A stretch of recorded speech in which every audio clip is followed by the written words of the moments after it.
Mutton pepper masala இது எப்படி செய்யறதுன்னு பார்க்கலாம். இது யூஸ்வலாக நம்ம ரசம் சாம்பார் வச்சு சாப்பிட்டா ரொம்ப அருமையாக இருக்கும். இது நான் போன்லெஸ் மட்டன் வச்சு செஞ்சுருக்கேன். இது எப்படி செய்யறதுன்னு பார்க்கலாம்.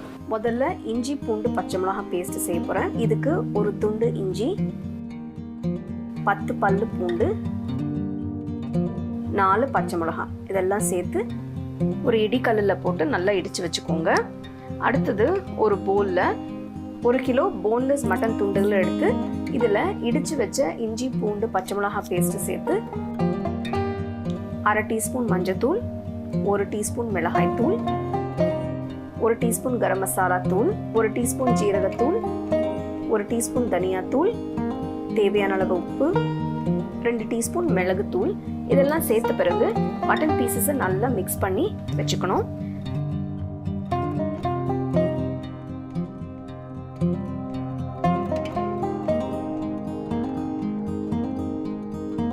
இதில் 2 தக்காளி பொடியாக நறுக்குனது அதையும் சேர்த்து நல்லா மிக்ஸ் பண்ணி இப்போ மட்டன் பீசஸை 1 மணி நேரம் ஊற வைக்கணும். ப்ரெஷர் குக்கரில் 2 டேபிள் ஸ்பூன் எண்ணெயை ஊற்றி அதில் 2 வெங்காயம் மெல்லிசா ஸ்லைஸ் பண்ணது அதையும் சேர்த்து கொஞ்சோண்டு கருவேப்பிலை இதையும் சேர்த்து நல்லா வதக்கிக்கோங்க. வெங்காயம் நல்லா கோல்டன் ப்ரௌன் கலர் வந்த பிறகு ஊற வச்ச மட்டன் பீசஸை ப்ரெஷர் குக்கரில் போட்டுட்டு நல்லா வதக்கிக்கோங்க. 5 நிமிஷம் வதங்கின பிறகு பார்த்தீங்கன்னா மட்டன் பீசஸ்லேருந்து அந்த ஜூஸஸ் எல்லாம் ரிலீஸ் ஆகும். இப்போது உங்களுக்கு தேவையான அளவு தண்ணியை ஊற்றி நல்லா மிக்ஸ் பண்ணி 5-6 விசில் வர வரைக்கும் ப்ரெஷர் குக் பண்ணி வச்சுக்கோங்க.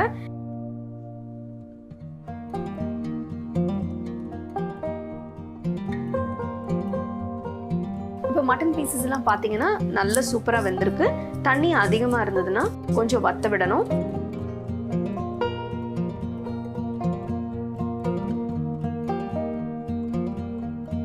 இப்போ தண்ணியெல்லாம் நல்லா வத்தி இருக்கு. ஸ்டவ்லேருந்து இறக்கி வைக்கிறதுக்கு முன்னாடி 2 டீஸ்பூன் மிளகு பொடி போட்டு நல்லா பெரட்டி எடுத்து வச்சிருங்க.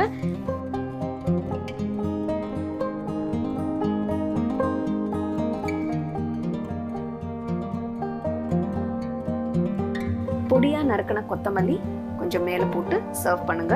அருமையான மட்டன் பெப்பர் மசாலா தயாராக இருக்கு. இதை நீங்கள் வீட்டில் ட்ரை பண்ணி பாருங்க. மட்டன் பெப்பர் மசாலா எப்படி செய்யறதுன்னு பார்த்தோம். இதில் கொஞ்சம் பெப்பர் நல்லா தூக்கலாக இருக்கும். இது நீங்கள் ரசம் சாதம் இல்லைன்னா சாம்பார் சாதம் வச்சு சாப்பிட்டா ரொம்பவே அருமையாக இருக்கும். You can get a copy of our first edition of the home cooking book on 21 frames.